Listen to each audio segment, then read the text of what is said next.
নমস্কার বন্ধুরা, তোমাদের সবাইকে স্বাগত জানাই ইন্ডিয়া থেকে আরও একটা নতুন ব্লগে। এখন আমরা আছি আমার মামার শ্বশুর বাড়িতে। দিনটা কালী পুজোর দিন, আর এখন সন্ধেবেলা। মামার শ্বশুর বাড়িতে তো মারাত্মক লেভেলে কালী পুজোর এনজয় করছি। পুজো আরম্ভ হবে রাত্রি 10টা থেকে।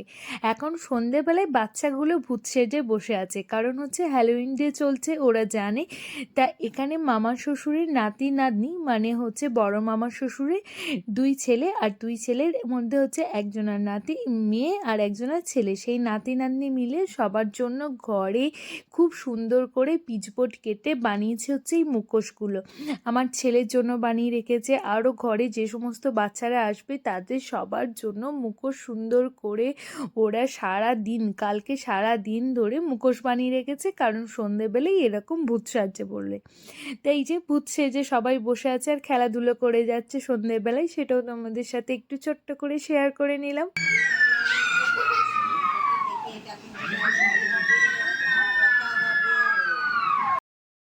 সমস্ত ভোগ রান্না বান্না হয়ে গিয়েছে, পুজো ঘট আনা হবে রাত্রি 10টার পরে।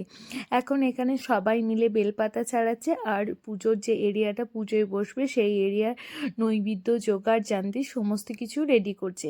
আর একে একে সবাই লোকজন আসছেন, পুজো দিয়ে যাচ্ছেন। আর এই যে মা এখানে রয়েছে, মায়ের তো বাপের বাড়ি বলে কথা, এত লোকজন আসছে, সবার সাথে কথা বলছে। আগের ব্লগে দেখেছো মা আমাকে পুরো গ্রামটা ঘুরিয়ে নিয়ে এসে দেখিয়েছে, আর তার সাথে অনেক লোকজনের সাথে পরিচয়ও করিয়ে দিয়েছে।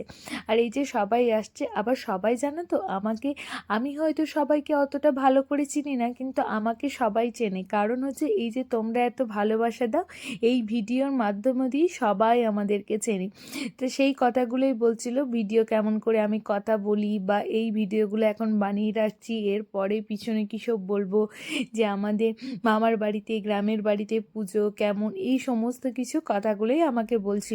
সত্যি আমাকে যে ভিডিওর মাধ্যমে দিয়ে এত বাড়ির লোকজন, আশেপাশের লোকজন এত মানুষে ভালোবাসা দেয়, এটা দেখে এত ভালো লাগলো। এবার বাড়ি গিয়ে কি বলবো। তা এখন এবার 10টা বেজে গিয়েছে, ঘট আনার পর্ব শুরু হয়ে গিয়েছে, সবাই মিলে ঘট আনতে যাওয়ার জন্য রেডি হচ্ছে। আর দেখো 2 দাদা মিলে, বদ্দা আর তার সাথে ছোটদা, দুজনা মিলে কি সুন্দর একই রকমের ড্রেস পরেছে। ঠিক দেখে মনে হচ্ছে সেই তারাপীঠে যেমন কাপালিকগুলো থাকে সেরকম মনে হচ্ছে। আর সঙ্গীত তো এইদিকে ঢোল নিয়ে ব্যস্ত, ও আমাদের বাড়ি থেকে তোমার ঢোলটা নিয়ে এসছে, কারণ এই পুজোয় বাজাবে বলে। তার ঢোলটা নিয়ে এখন বাজাতে বাজাতে আমরা সবাই মিলে যাচ্ছে তোমার পুকুরের উদ্দেশ্যে রওনা দিচ্ছি ঘট ভরার জন্য রাত্রি 10টার সময়। আর টিয়াস এই দেখো হাতে ছোট্ট বাজনাটা নিয়ে সুন্দরভাবে কাঁসি বাজাতে বাজাতে যাচ্ছে।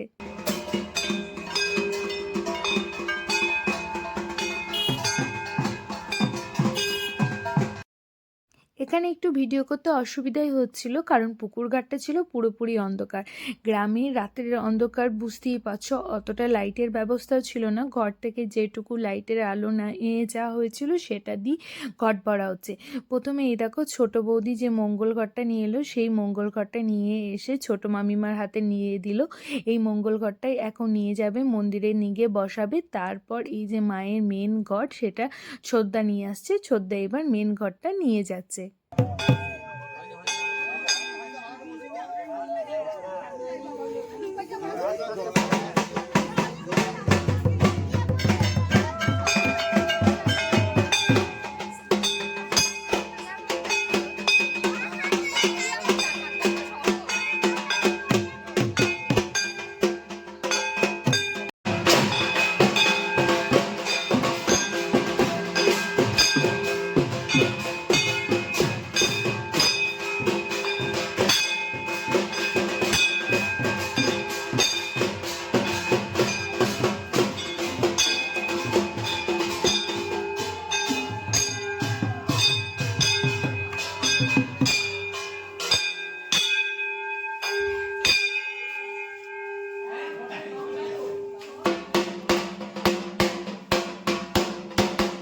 তা মায়ের ঘর তো চলে এলো, এবার পুজো আরম্ভ হবে। আর পুজো তো সারা রাত ধরে চলবে। তোমার পুজো শেষ হতে হতে প্রায় হয়ে যায় সকাল 5টা 6টা, ভোর 4টে, প্রায় সকালবেলায় হয়ে যায়।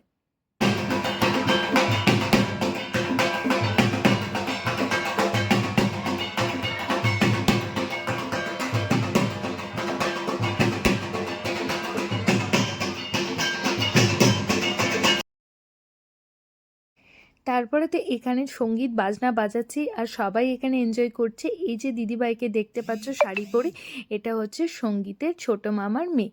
এই দিদিভাই হচ্ছে আমার ননদ হচ্ছে, বুঝতেই পারছো। দিদিভাই হচ্ছে আমার বন্ধুর মতো, মানে বিয়ের পর থেকে সব সময় আমার সাথ দেওয়া, ফোন করে আমার সাথে থাকা, মানে একবারে পুরো বন্ধুর মতো।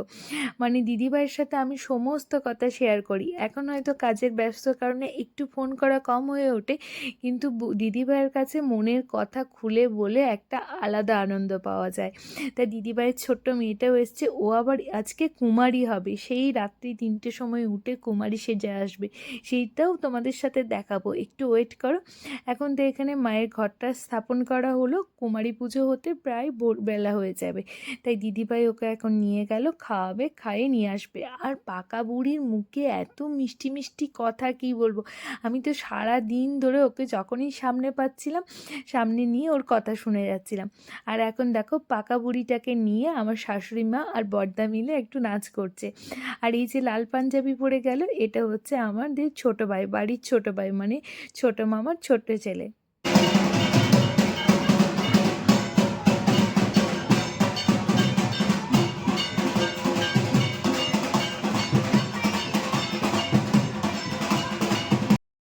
আর এখানে তো একটু বাচ্চাগুলো এবার ক্লান্ত হয়ে গিয়েছে, কারণ রাত্রি প্রায় 11টার মতো বাজতে যাচ্ছে, ঘট ভরে নিয়ে চলেও এসছে, সবারই চোখে একটু একটু ঘুমও চলে এসছে। সেই জন্য সবাই একটু ক্লান্ত হয়ে চুপ করে বসে গেছে, সেই ফাঁকে আমি একটু ভিডিও করে নিলাম।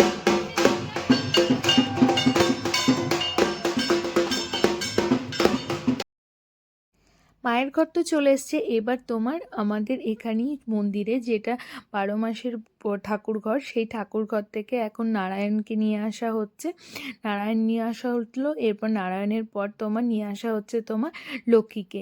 এটাও ওই কালী মন্দিরেই নিয়ে আসা হলো। আর প্রত্যেক সময় কিন্তু ঢোলটা সঙ্গীতই বাজিয়ে যাচ্ছে।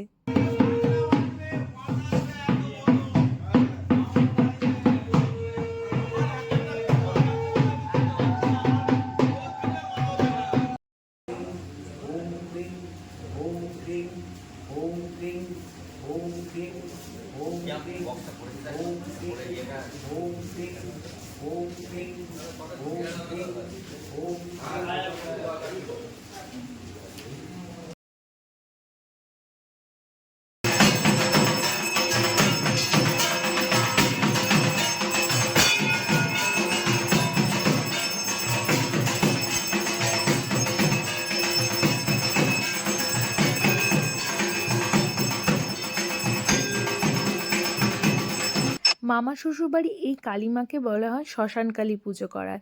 তা শ্মশান কালীর জন্য শ্মশানের তো একটা আগুন জ্বালাতে হয়, সেই জন্য যতক্ষণ পুজো চলে ততক্ষণ এরকম শ্মশানে যে আগুন জ্বলে সেরকম কাঠ দিয়ে একটা আগুন জ্বালিয়ে উঠানে রাখা হয়। যতক্ষণ ধরে পুজো হয় ততক্ষণ ধরে এটা করে আগুনটা জ্বালিয়ে আর কি রাখা হয়, বলে এটা শ্মশান মায়ের পুজো।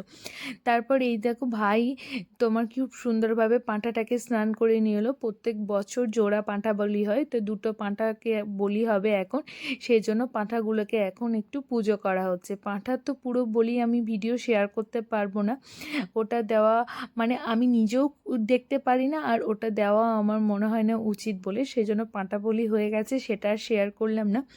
তারপর আমরা এখানে সবাই মিলে পাঁঠা বলি হওয়ার পর তোমার 108 প্রদীপ যেটা সাজানো ছিল সেটা সবাই মিলে এখন ধরাচ্ছি এখানে।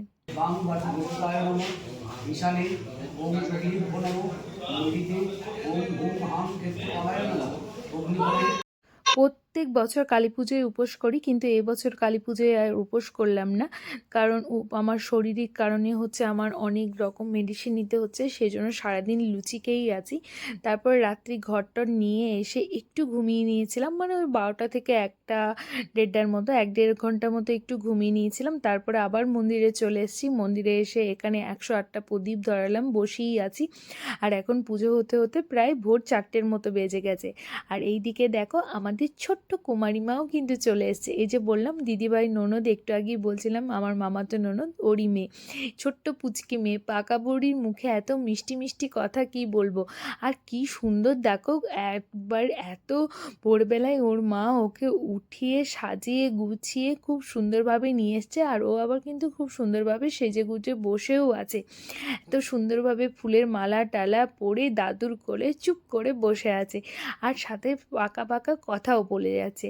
আর তিয়াস তো এখানে সারা রাত জেগে আছে আর সমানে এরকম বাজনা বাজিয়ে যাচ্ছে।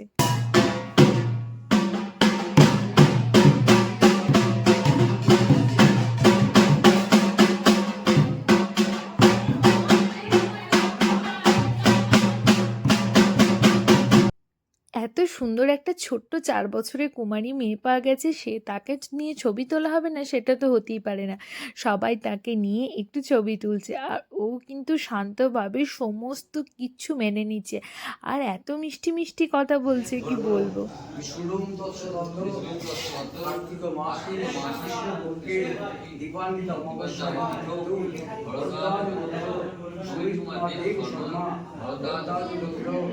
শঙ্কদেব শর্মা, ভরদ্বাজ গোত্র অগ্রদেব শর্মা, শ্রীমদ দক্ষিণ কালিকা দেবতা দেবতা প্রীতি কাম ফুলেশ্বরী নেত্রত্বয় ওম হ্রিং হ্রিং হ্রিং হ্রিং অস্তায় নমঃ।